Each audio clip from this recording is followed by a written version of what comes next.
In terms of the SIOG courses, we do have courses on gerontology, and we also have courses on oncology, but it is not traditional that we put the two together in our curricula. We have 3 universities in the Caribbean. There's one in St. Augustine, which is in Trinidad. There's one at Cave Hill in Barbados, and there's another in Mona, Jamaica. They're called the University of the West Indies. And they all run basically the same program. So in the Faculty of Medical Sciences, we have the doctors, the nurses, the pharmacologists, and so on. So the importance of having this course is that traditionally in nursing, we don't have anything on gerontology, but it is critical because we have an aging population in the Caribbean. And it means if we don't have a course on gerontology, that the nurses and the auxiliary nurses and the professional nurses would not have the skills, therefore, to be able to deliver the kind of care that's needed. And also for the medical faculty, they do gerontology and they do oncology, but the two are not done in an interconnected and interprofessional way. So having advanced courses in SIOG would really build capacity to make us able to deliver a better quality of care in the Caribbean. And if you do it in one university, the other universities will also develop the same program. So it's an ideal opportunity and it's fertile ground for capacity building.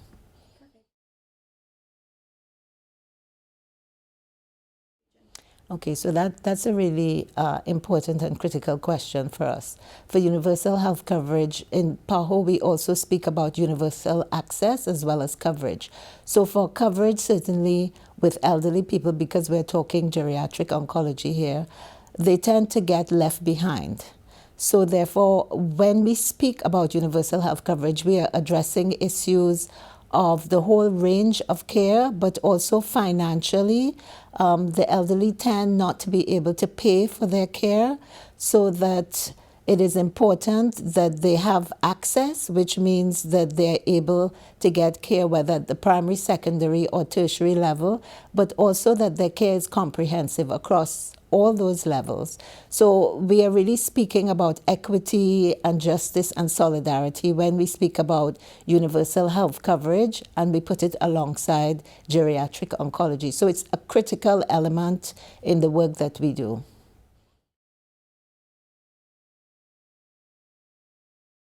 Well, we've just completed a priority setting exercise in PAHO. And one of the things that has come out at the top of the agenda, the priorities for countries, is actually NCDs, because in the Caribbean, we lead, unfortunately, the rate of NCDs in Latin America and the Caribbean.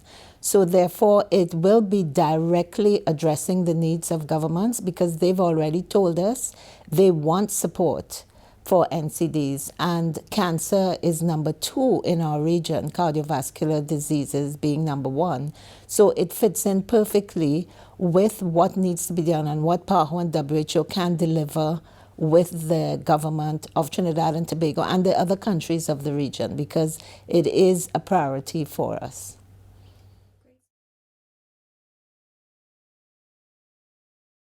So what I addressed was looking at Trinidad and Tobago, comparing it with Latin America and North America, and really positioning us to see what are the kinds of issues in non-communicable diseases, but particularly highlighting cancer.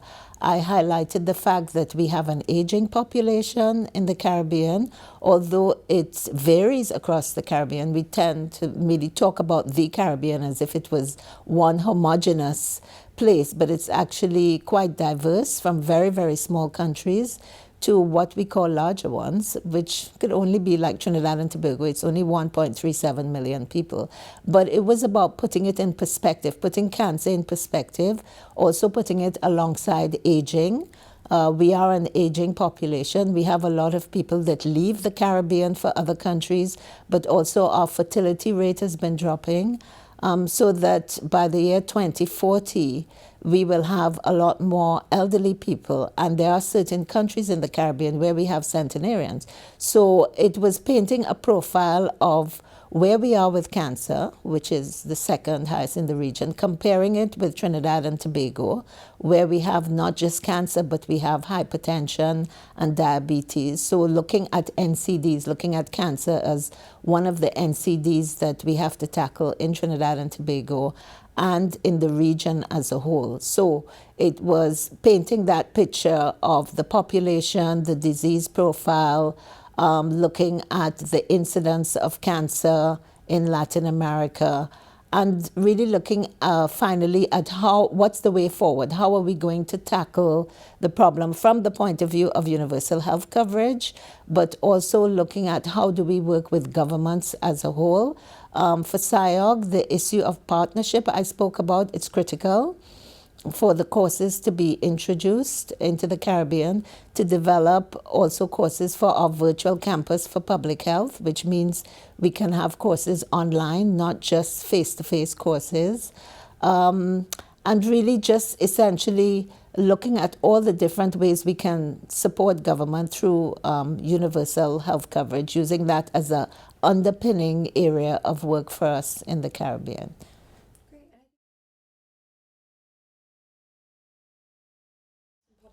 Well, for us in Latin America and the Caribbean, we have North America, of course, which is very developed. And although in the Caribbean we speak about, we're talking about low and middle income countries, but we actually have a lot of high income countries. And they're very diverse. We have very, very small countries. So what we talk about small island developing states, and small island developing states have particular challenges. One of them is not access because we're small, but one of them is actually the financial burden, because we have great inequities. We have those who can pay, but we have many people who can't pay. So when we talk about differences, as I mentioned before, we're not a homogeneous population. We have those who are unable to afford, especially the elderly. So we have to look at it from the point of view of financing, not just access. Political will is critical in our part of the world. If we have leaders then that buy into NCDs, which they do largely, then it means things can move much faster. In academia, they're somewhat independent, and therefore we can work with academia separately, or I should say alongside, in parallel, working with government. So we have to deal with countries, I always say, at the point of entry. So we have NCDs as a problem, and we have cardiovascular diseases as number one, but we can use whatever entry point depending on the country. Maybe one country may choose to highlight cardiovascular diseases, but that doesn't mean that when we come to work with them that we can't add cancer as one of the other areas as well. So we're small and diverse. We have our financial challenges. We have the challenges of political will. We do have a meeting of the ministers of health every year where we can actually bring these issues to their attention, and we can get action taken as a Caribbean grouping on the basis of the agreement of the ministers of health. And PAHO works very closely with governments to make sure that these issues come up on the agenda.